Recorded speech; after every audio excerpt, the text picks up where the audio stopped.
earlier, Keith talked about the scenario he was working on with his Power App where they actually had the repair runners. These are people who go out to the buses and will repair them when they break down, but they'll repair them on the route.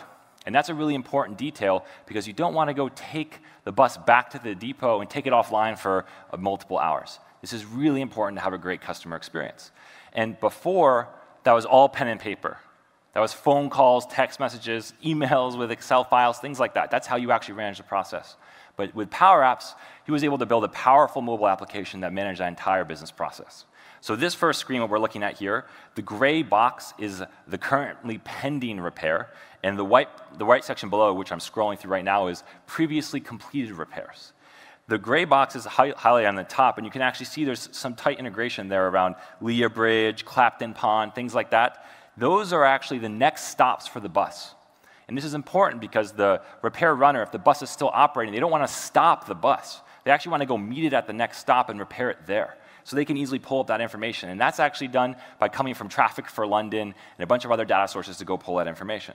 So say if I click through into this pending repair, we can see there's all kinds of great information here around what is the license plate of the bus I'm going to repair, what route is it running, what is the next stop, where I should be trying to meet it, things like that. And I can actually go fill out the information right in here about what's wrong. So in this case, say the defect category I want to say is body damage, and I can say there's a big dent, something like that. And I can say, hey, I'm going to repair this thing. And as part of that, I'm going to take a picture. And I'll take a picture of you guys. Great. Crowd. And then take another picture. You can take a bunch of different pictures, crowd too.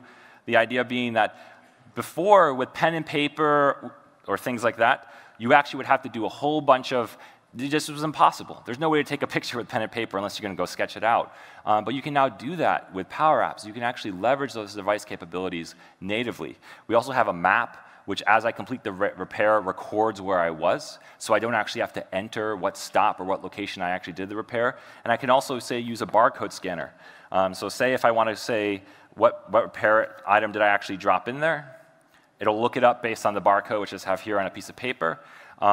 And it'll say, okay, I don't know what this, a fuel filter or something, if I want to go drop it in. This automatically can be taken out of inventory and things like that, which makes it very easy for me to track all this information together. And PowerApps brings together all these different data sources, something like 10 different data sources into a single mobile experience, which they can take with them in their pocket with their own devices. And this is built by a non-developer. That's what was so special about it, someone actually from the business. And if I go and say I click through repair history, I can actually go see all the repair histories associated with this particular bus as well. Because if I go check here and, hey, we fixed the brakes 5 times in the last week, maybe it is time to take it to the bus depot. Maybe we have to go in for a bigger repair. All this information kind of can click through and actually go look, okay, this is what was fixed before. Just an incredibly rich experience end to end, many different screens, and not that hard to build. And to prove it, we'll actually go build it. So I'll switch over to the computer.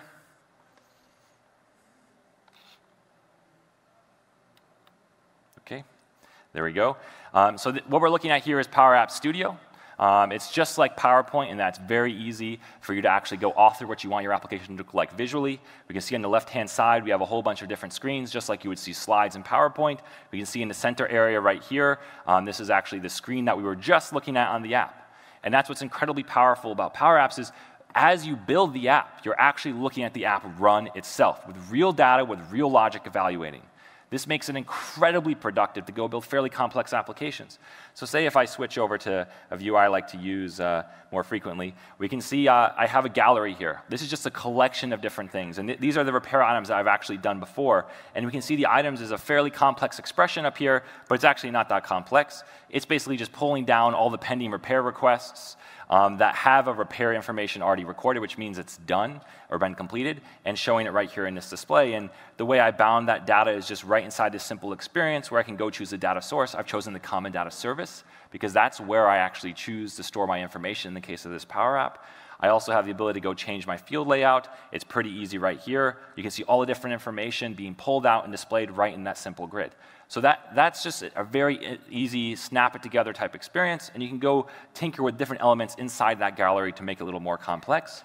And if I go up here, I actually have a different piece of information, which is the gallery of pending requests. That's what's in this gray box. And this has a similar expression up here, which is basically saying, hey, I want to take from the repair requests table in the common data service.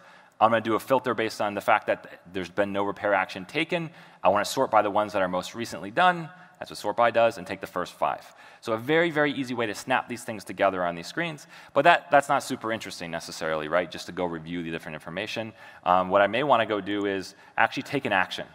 So if I say click through into one of these repair items, so when I'm actually on site looking at an item that I'm repairing, I want to have that same type of rich information automatically bound. So we can see I have an edit form, which is actually allowing me to edit that same repair request entity right inside the context of the application without having to go leave it or anything like that. And again, it's pulling the schema and fields automatically from the common data service, so I can very easily edit that particular record or go create new records if I need to.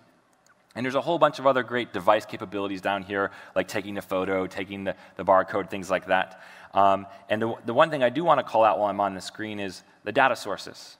So PowerApps, like we were talking about, one of the key things is having tons of connectors. We have over 230 connectors today. We're going to keep building connectors until we have basically the whole world covered.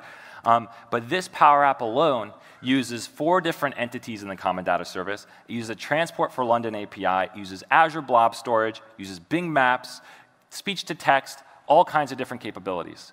Just all integrated, again, without having to write any code. If you just think about what you could build this entire app in just a day, it would take you a day just to figure out authentication to those many services. So even if you come from a developer background, there's a lot of agility and speed available for you. And if you come from a non-developer background, it would just be impossible otherwise. So if I go over here and say I want to go add on one last screen, remember the repair history screen, we can actually go drop that on right here. So say I just drop on a gallery, which is just, again, that collection, a list of items. So that'll drop that on right there. And if I drag this down, I can then bind to the data source. So this is just a simple list. It's a bunch of placeholder text right now. If I want to, I can go to add data source. It's going to pull up all the different data sources that are inside of this particular app. And maybe I want to create a new connection. If I look, these are all the connectors, just tons and tons and tons of them, all available off the shelf. I don't want to use that actually. I'm going to use a data source I've already configured, which is that repair history item.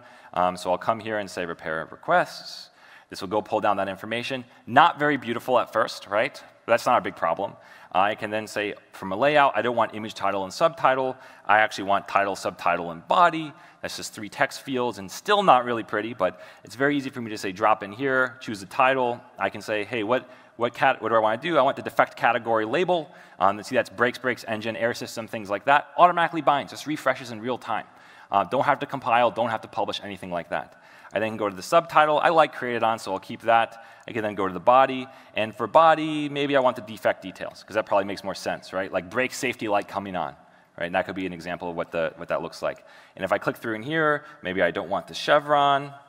So just very easily, click, click, click, bringing this thing together. And if you think about it, maybe I want to actually, hey, I want the rows a little bit bigger.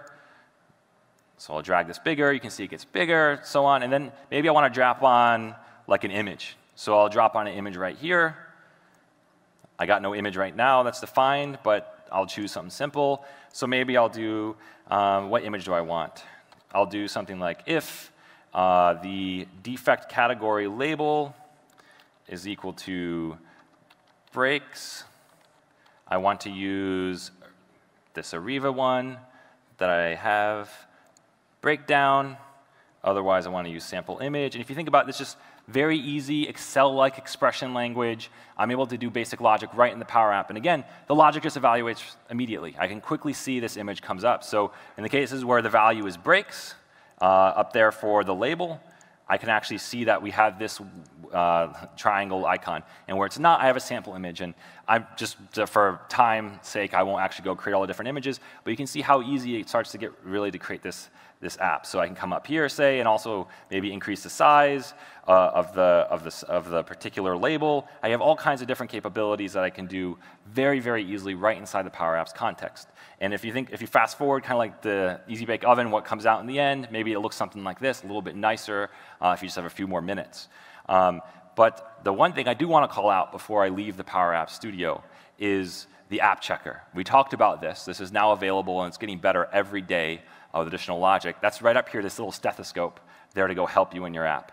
And if you see, the app checker is run, and it's identified one issue with my formula and 83 issues with accessibility. So say screen readers to work on my app. So I've got a lot of work to do. If I click on the formula, we can see, hey, we have a delegation warning. And what this is basically telling me is this particular filter I've written, this doesn't happen on the server. It actually happens on the client. And we have a whole great article explaining delegation if you go look it up after seeing this error. And this can tell you that you need to go change your filter or potentially change how you do your data layout. Because if you don't, when you actually end up with a lot of data in the back end, your app is going to start running dreadfully slow. So these types of things we can go catch during authoring time automatically by intelligently providing guidance. So that's the App Studio. The one other thing I want to quickly show is flow. So if we go back to the app, there's a little button here which is take 24-hour offline. We see right here. And you do that when something's horribly broken with the bus. You just can't fix it on the side of the road. You got to bring it back to the depot. And that's something that should be used only as a last resort. And to make sure that's the case, you can actually use Microsoft Flow. And what the Flow does is it looks and says when there's an update inside the repair requests entity, which is where we're storing that information, and we're updating the request 24-hour sheet field, so we're scoping this flow to only run when that field changes, which is a brand new preview capability. I then actually want to run this particular workflow. You can see, hey, if it hasn't changed, so it's true, that's great. And I actually want to start an approval process. And the approval process is going to generate an email and track who actually has approved this request, all with the same context that came out of the common data service. And that's done by something called dynamic content. So you see these little tokens that are inside the designer. The email for this approval will actually include this information. Hey, there's a request for 24-hour repair for this route at this station. And that actually comes all the way up from the trigger. So really tight integration, just like PowerApps, you can flow all kinds of information. And in this case, there's another condition. So we have conditions and conditions and conditions. You kind of keep going all the way you want. And we say, hey, if the approval is approved, then I want to send an email letting the manager know with the same context using the same dynamic content. And I also want to send a push notification to the tech who actually requested it. And this way, you can just have that very quick feedback loop through the mobile experience. And if you reject it, you actually want to go back to Common Data Service and mark it as no, saying this is not a good reason. And so they look back on their phone, and it will say 24-hour request, and it will actually show no. And that's what we're doing right here by requesting a 24-hour sheet saying no. So this whole end-to-end flow can be automated without having to have humans being involved via email or text or anything else like that. Very, very standardized. And for the person doing the approval, they'll actually see a tile like this in addition to an email and various other sources, which they can click on and say, hey, yes, the bus needs repairs. They can just do this very easy experience. And this is actually captured in the Common Data Service and will show up later on in terms of the history of the approval and things like that.